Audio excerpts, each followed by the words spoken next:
Foodies, semakin murah, jelas kita biasanya semakin sumringah ya kalau nemu kuliner receh yang lazis punya. Nih katanya nih Foodies, ada jajanan yang harganya seribuan. Waduh, wajib kita sidak bareng ya. Foodies! Nah, sore-sore lagi pada santai kan? Pas banget aku mau ngajakin kalian semua nih Foodies untuk temenin aku cari jajanan receh.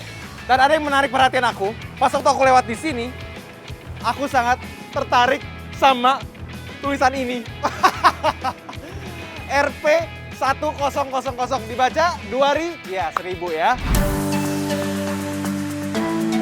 Tunggu, ini serius Bang cuma 1000?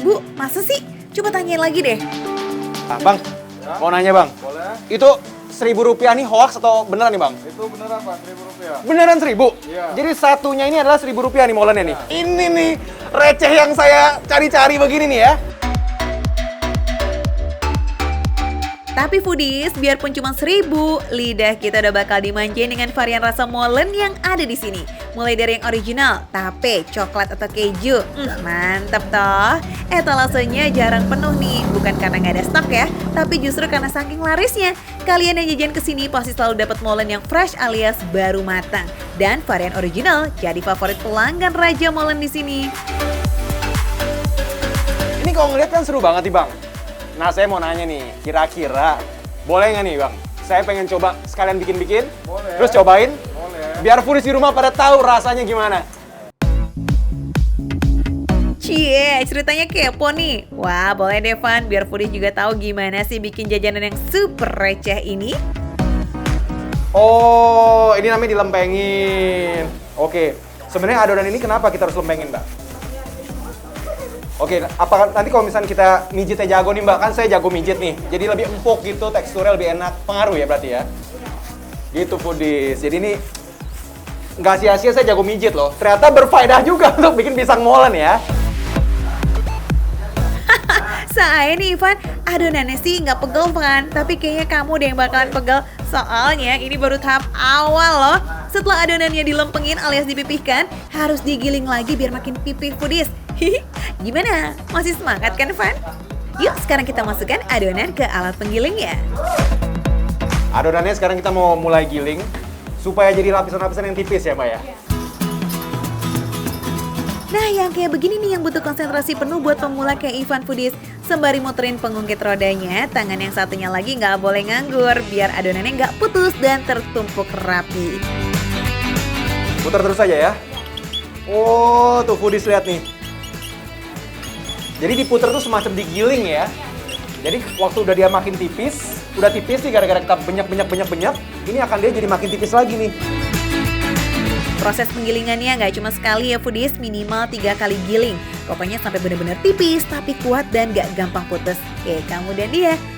Gimana? Jadi baper lagi deh. Oke Pan, tetap enjoy the process ya. Kalau makan pisang molen sekali langsung caplok. Hap, habis, enak, puas. Tapi ternyata bikinnya, waduh luar biasa. Serasa kena prank ya Van. Ternyata perjalanan jajan 1000 rupiah ini ke mulut tuh nggak sereceh harganya Foodies. Tapi biasanya nih proses nggak mengkhianati hasil ya kan? Nanti akan kita buktikan, oke? Saya mulai lelah Foodies. Ada nggak Mbak yang udah jadinya? Nih Foodies, tuh. Ternyata ini setelah 3 kali lewat proses penggilingan ya, dia akan jadi setipis ini nih ya. Aku ini ya Mbak? Tuh. Oh, ini satu adonannya nih. Dan sekarang saat yang menentukan, mau jadi apa nih rasa molennya? Ayo Van, lanjut! Digiling lagi? Sambil bikin. Hah? Iya, pakai pisang. Oh pakai pisang, oke, saya coba.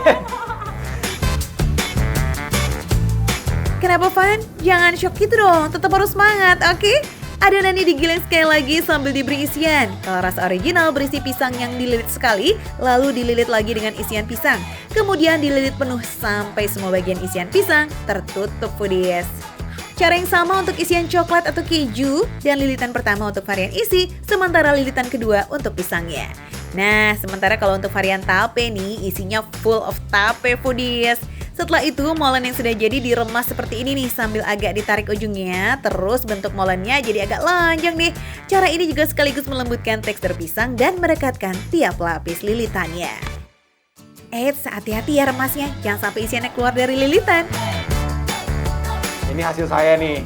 Ini hasil mbaknya nih, foodies.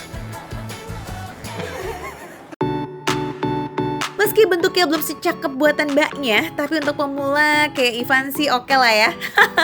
Nah, kalau udah jadi kayak begini foodies, baru deh tuh digoreng selama 10 menitan. Molen yang sudah mengambang kayak begini di permukaan minyak dan warnanya agak kecoklatan, tandanya udah matang. Wanginya mantep foodies. Dalam sehari, Raja Molen bisa memenuhi permintaan pelanggan sampai 1.500 butir molen. Dan molen sebanyak itu menghabiskan sekitar 4-5 tandan pisang uli. Mantap! Ini nih ya, ini aja aku yang sebagai pendatang baru ngebuat, menurut aku nih rasanya udah enak banget. Pisangnya ini nggak sembarangan dia pakai pisang uli. Jadi menurut aku rasa manisnya dapet, dan pisangnya itu apa ya, nggak hancur gitu loh, nggak benyek. Meskipun tadi kita penyak-penyak loh di dalam, dia tetap utuh gitu loh pisangnya loh.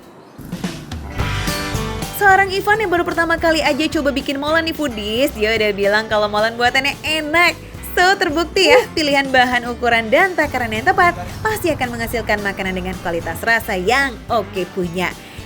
Tapi rasa asli molen bikinan ahlinya gimana nih, Van? Kalau aku, tadi kayaknya ngeliatnya tuh ketebalan. Meskipun garing, cuma rada tebal. Nah, kalau yang ini, berasa banget foodies. Dia tuh nggak terlalu tebal, crunchy-nya dapet, dan dia punya pisangnya tuh, apa ya, ngumpul gitu di tengah lo. Jadi sekali gigit, kamu dapat garingnya, gurih adonannya, sama manis dari pisangnya. Oke deh, lanjut ya. Kalau yang coklat gimana? Kalau ngeliat prosesnya tadi sih, isian coklat mesesnya lumayan banyak ya. Ini aku suka banget nih. Pisang, kalau ketemu coklat, aduh, udah begini banget. Udah hauce banget, udah pengiyo banget, udah temen banget, udah sohib banget. Beda varian, tentu beda juga pengalaman rasa yang didapat foodies. Ini juga enak, tapenya tuh nggak terlalu apa ya, nggak terlalu pahit ya kita bilangnya ya. Dia nggak terlalu pahit, nggak pahit lah bahkan. Dan menurut aku rasanya tuh masuk banget ke molennya. Tapenya bagus, tebal. Dan ini salah satu pengganti isi molen juga selain pisang. Tape juga asik.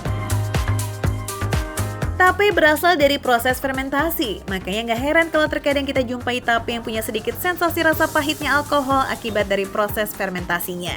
Tapi kalau foodies cobain molen tape yang ini nih, dijamin nggak bakal ngecewain.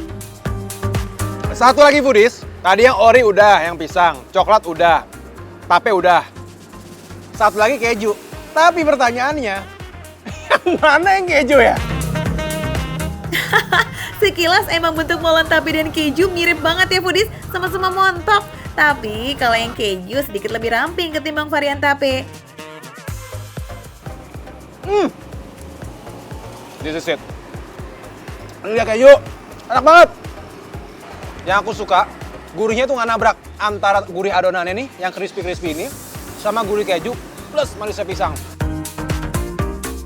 Foodies mau juga? Catat waktu jualan ya. Warung ini jualan dari jam 7 pagi sampai jam 7 malam. Lama kan? Aman lah dikunjungin kapan aja. Makan receh, menunya receh, harganya receh, rasanya nggak recehan. Sikat!